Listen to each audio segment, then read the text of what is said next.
Olá, meu nome é Bianca Coelho e eu sou psicóloga aqui do Espaço Equilíbrio. E hoje eu gostaria de falar com vocês sobre um assunto muito interessante, que são os níveis do ego, tá? Eu quero falar com vocês sobre 3 níveis, basicamente. O nível infantil, o nível adolescente e o nível adulto do nosso ego. Sendo que cada nível desse tem um subnível. Cada um tem o subnível inferior e superior, tá? E aí eu vou explicar um pouquinho para vocês e no final do vídeo eu quero que vocês tentem identificar com qual desses níveis vocês se identificam mais, ok? Então vamos lá, o primeiro nível é o ego infantil, né? O ego infantil inferior são aquelas pessoas que levam a vida mais na brincadeira, que não tem muita responsabilidade, que gostam muito de se divertir, prezam mais pela diversão do que pela responsabilidade, né? São mais autocentradas, né? Acham que o mundo gira em torno delas, se emburram fácil, se fazem birra, né? E o ego infantil superior, por um outro lado, são pessoas que têm mais criatividade, mais leveza, prezam pela arte, pela ludicidade, pela alegria. Deu para identificar? Deu para perceber? Vamos para o ego adolescente agora, então.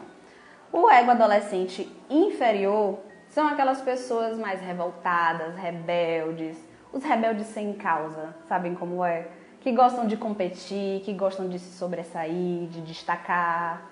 Já o ego adolescente superior são aquelas pessoas que prezam, fazem uma revolução pela paz, são mais sonhadoras, têm um pouco de dificuldade de se adaptar à realidade, por serem muito sonhadoras, né? Mas eles prezam muito essa revolução pela paz. Já o ego adulto, né? Adulto inferior, são as pessoas que têm a responsabilidade, têm disciplina, porém são mais rígidas, são dogmáticas, são duras, elas olham para a vida com esse olhar duro e rígido, né? Já as pessoas que têm um ego adulto superior também são responsáveis, têm disciplina, porém elas não trazem essa rigidez. Elas conseguem olhar para a vida de uma forma mais leve, né? Conseguem levar a vida não tão seriamente. E aí eu queria fazer alguns questionamentos para vocês. Eu posso, por exemplo, ser uma pessoa adulta com ego infantil? Pode, claro que pode, né? Essa é uma das nossas partes. E eu vejo, inclusive, muitas pessoas com essa dificuldade de entrar realmente nesse mundo adulto.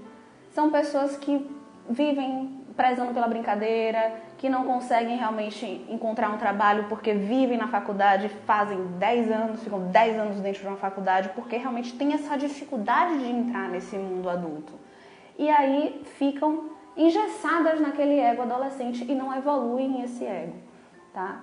Eu, inclusive, já vi pessoas adultas, já quase idosas, com esse ego predominante, ok? Mas um outro questionamento que vocês podem estar pensando é: será que eu posso me identificar com mais de um desses níveis? Pode também, né? Inclusive, o saudável é isso, é você conseguir se ver em todos eles. Porque nós não temos apenas uma parte dentro de nós, né? Nós temos a nossa criança interior, o nosso adolescente, o nosso adulto. Então a gente precisa dar vazão a eles, só que de uma forma saudável. Então você pode sim se identificar com mais de um deles. Só que uma acaba se predominando, não é verdade? Então qual é o que está mais predominante dentro de vocês? E aí eu queria trazer um exemplo meu, por exemplo. Eu me vejo mais no ego adulto, de fato, mas às vezes minha criança aparece e eu preciso acolhê-la. Então um momento que eu vi claramente a minha criança foi quando eu fui à Disney. Eu tinha 20 anos de idade, já era uma adulta, e eu queria tirar foto com todos os personagens da Disney possíveis e inimagináveis. Então, quando eu olhei, em certo momento eu olhei para a fila e só tinha criança. E eu era a única adulta lá querendo tirar foto com o Mickey. E muitas pessoas se acanhariam, falariam: ah, não, eu não vou pagar esse mico, eu não vou ficar nessa fila, só tem criança aqui. E eu não, eu abracei minha criança e disse: vamos lá, porque minha criança queria bater uma foto com o Mickey. E eu permiti, eu dei isso de presente para minha criança. Então façam isso também, acolham a criança de vocês. Vejam um momento, por exemplo, que essa criança aparece no nível inferior, trazendo essa birra, uma vontade de querer bater a porta, e acolha essa criança, diga para ela que ela não precisa fazer isso, né?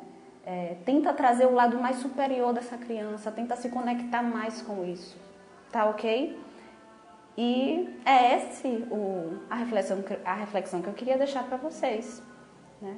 Como é que vocês estão lidando com esses egos de vocês, com esses níveis? Será que está aparecendo mais o lado inferior de cada um deles do que o superior? Vocês estão permitindo que a criança e o adolescente interno de vocês apareçam? Ou vocês estão reprimindo eles? Tá ok? Vou deixar essa reflexão com vocês. Um grande beijo e até a próxima.